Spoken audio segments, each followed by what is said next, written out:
It's time for a showdown on World of Tanks, and today's video is showcasing two premium tier 8 heavy tanks from the American line, and they are amazing both in their own regard. They are both auto-loading heavy tanks. It is of course the T54E2, and we've got two replays, and we've also then got the T77, and both of them have been available for free. They're also part of some of the bundles that are currently out, at least in the form of this tank right here, and it is part of probably the best bundle that we have at the moment in the store, which is really good value for money in my personal opinion.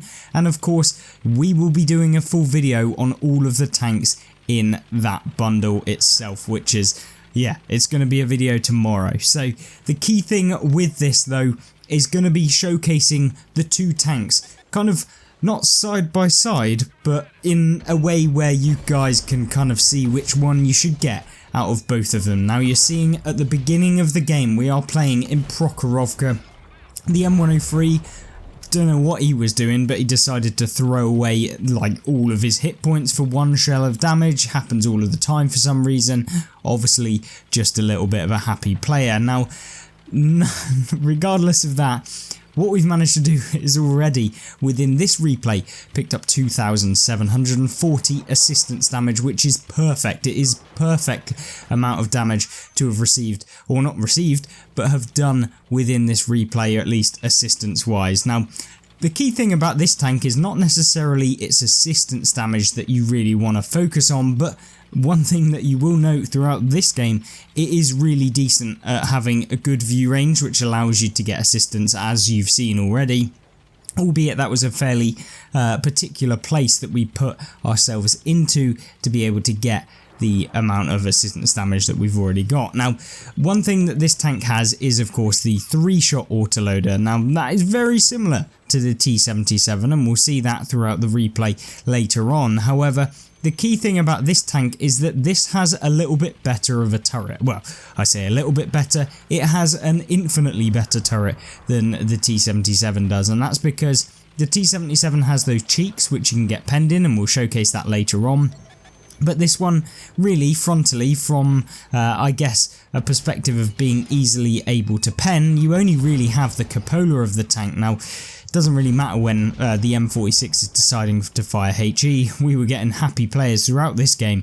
But one thing that you'll note about the T54E2, other than the fact that it has the armour over the T77, is that it also has kind of limited mobility, so that's kind of a negative. It's not as fast in my personal opinion. Yes, they may be very similar, but the T77 seems a little bit more nimble, one of those that's able to kind of get forward a little bit more. Now that's not necessarily terrible. It can definitely be a hindrance in some games where you feel like you need to retreat or relocate or move to a different position that's going to be beneficial for your team, so you can get stuck out on a bit of a limb. But with this tank in particular, you can see here that we're able to spot tanks that even the medium tanks that are nearby to the opponents that we were at, and also some of the other tanks, weren't able to spot, and that's what allows us to get so much assistance damage within this game. We've already picked up nearly 5,000 assistance within this replay, which is perfect. You can see me getting very worried that there's going to be a little pesky artillery piece coming in, and I guess that is what you should all be fearing when playing any of your heavy tanks that are pretty slow and sluggish, and that's because they can just whack you right now. Wargaming are trying to implement a new artillery mechanic where, or not artillery mechanic, but artillery nerf, which is going to basically change the whole system, and of course that hopefully that will reduce the fact that you can lose like 95% of your hit points in one shell, if not all of them. Yeah, hopefully that gets removed. Now this is a pretty decent game. You can see we've already picked up 340 XP there, which is, well, to all intents and purposes, a very good game nonetheless. And of course, having gotten 6.1, well, 6,500 combined damage already within this replay, having only been at 4 3/4 of a minute through, is pretty decent, and that's what I really want to showcase about the T54E2. It is a very solid tank, and you can rely on this tank to be able to do things that some of the others just won't even have a glimpse at being able to do. Like, the fact that this has the 3-shot autoloader, which allows you to punish a lot of your opponents, that is what kind of makes this tank. If this is played in single shot, yes, there is a single shot mechanic to this, so you can just use a single shot gun, but I feel like you lose quite a bit, and I think that it just isn't quite where you want it to be. Now, nonetheless, you can still have really decent games in it, but you've got to really rely on the fact that you know the maps very well. I feel like the auto-loading version of this tank is probably easier for the majority of players to play, albeit it is an autoloader that kind of needs a little bit of skill or thought process behind playing an autoloader, but it is a great one to begin with. If you've never played an autoloader before, this is kind of a very easy introduction to the playstyle that you want to be taking. Of course, for those of you that want to know, autoloaders are primarily great at being able to dish out damage in short bursts, which allow you to essentially rack up loads of damage, similar to that of like the highest caliber, highest alpha damage tank destroyers in the game. You can think of things like the T57 Heavy, which is kind of the tier 10 version of this tank, which is able to do 1600 alpha damage in one bursty clip, and this has 720 alpha damage, well no, 1080 even alpha damage in this tank, which means that you can have some pretty hefty games where you feel like you are top dog. Now, we finish off the Pantera. Unfortunately, we don't manage to save the King Dragon, and the little rat, I guess, that we've got to try and protect ourselves from does land a shell into the side of our tank. Of course he does.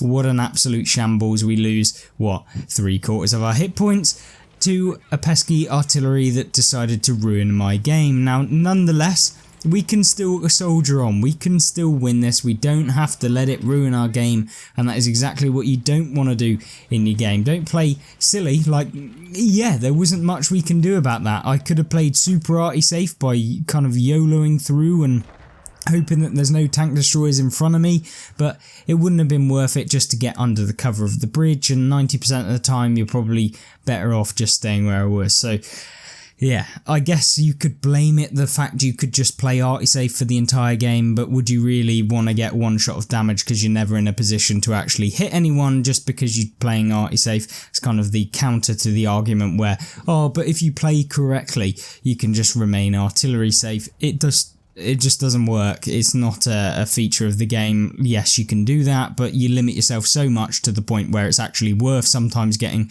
like 90% of your hit points knocked out for the sake of saving yourself like one game out of like 10 or whatever it is from where you might have actually survived because the artillery couldn't hit you. Now, one thing that you'll notice here is that the game is coming to a close, and what we really need to do is help out with this AMX-30. Now, I'm very conscious that the artillery piece is probably going to be aiming in our direction, and he only actually has to sniff us or sniff at us now, considering we're on 52 hit points. Now, I'm a little bit scared, so I don't pull back, so I am actually remaining artillery safe. I know that the AMX-30 is not going to be able to hit us. Now, the batch at 155.55 does us a solid massive favour there by taking out the enemy AMX-30, which is, of course, probably one of the most influential plays by the artillery on our team to be able to remove that medium tank that could have really been a pest. Now, one thing that I want to do is be sure that I'm not being silly and throwing my hit points away to try and get this charioteer, but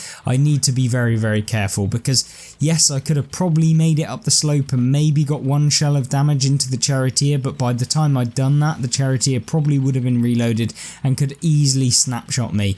Now, what I do in retaliation to the fact that the charioteer is going to come, you see me actually coming further away from the railway tracks there. That's to avoid being proxy detected by the charioteer, remain undetected for as long as possible, and then I'm going to move up over to this section. You can see that there's a wreck in front of me, or at least a wreck of a train, and that allows me to provide some cover from the charioteer, maybe make him make a mistake, and we hit him with one shell. He then misses, and it's all over for the charioteer, and it's of course a perfect start to a perfect game in the T54E2. We managed to pick up 5,000 assistance damage in this heavy tank, remember, and we managed to pick up 3,500 actual damage, bringing the grand total combined damage to nearly 8.6 thousand combined damage, which is, yeah, very, very good for a tier 8 heavy tank for sure. And it is, of course, on probably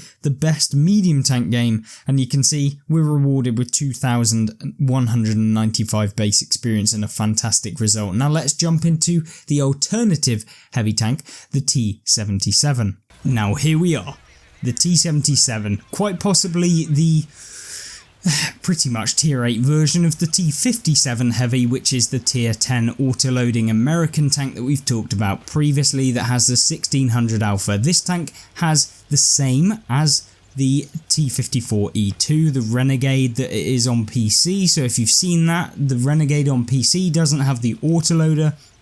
The console version, of course, because why not add another autoloader into the game, has that you've just seen. Now, the T77, as we talked about, is the faster version. It also has a couple of new novel things, or at least to a degree, that the other tank doesn't have. Now, the one thing is the turret armor is terrible, so you're not really going to be able to rely on that at all. As with the T57, yes, it can be a little bit troll, but ultimately it's not particularly that great. Now, one thing that you'll note here is that we've caught the enemy AMX M4 out, and we've managed to take 90% of his hit points. You know, I was saying about artillery being just a little bit overpowered, considering it can take 90 to 100% of your hit points in one singular round.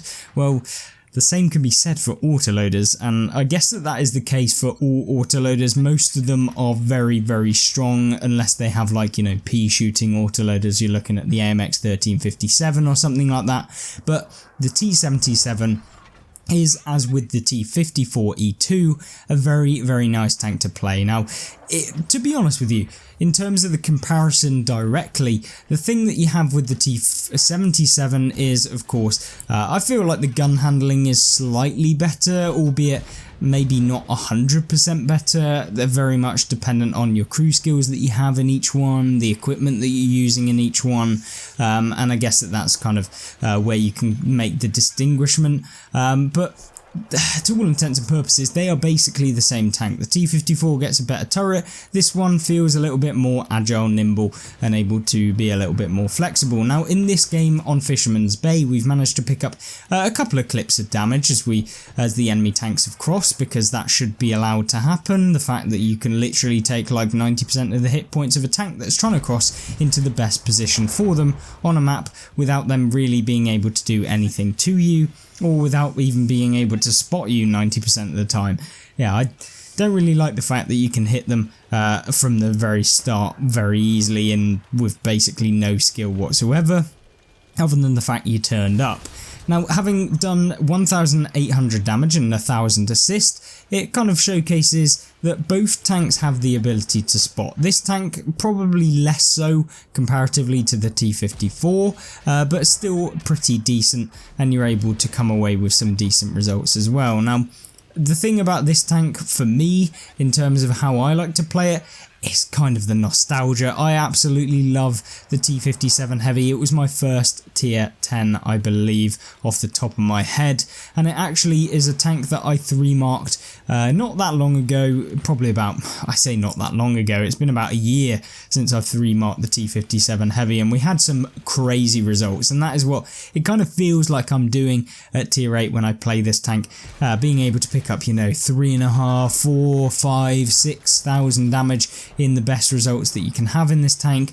And it's very, very consistent, because the autoloader enables you to play in a way where you can both get actual damage, because it's super important having the alpha damage to really kind of stick your middle finger up at some people when they try and YOLO you. It's nice to just be like, well, it definitely wasn't worth it for you, considering you've just taken like 800 damage or 1,000 damage from YOLOing me, and therefore you can get some damage. Now, one thing that you can also get with these types of tanks where you are an autoloader is the fact that you can actually get a lot more assistance damage. Now, yes, I know single shots can also get assistance damage, but what I'm talking about is more the tracking damage with autoloaders, and that is because when you hit their tracks, they can easily repair, but within a minuscule amount of time you can retrack them, or you can re-damage them, you can deal with them in that regard. Now, one thing that is a little bit painful, of course, when you are an autoloader is when you don't have the pure alpha damage to really shut down tanks. However,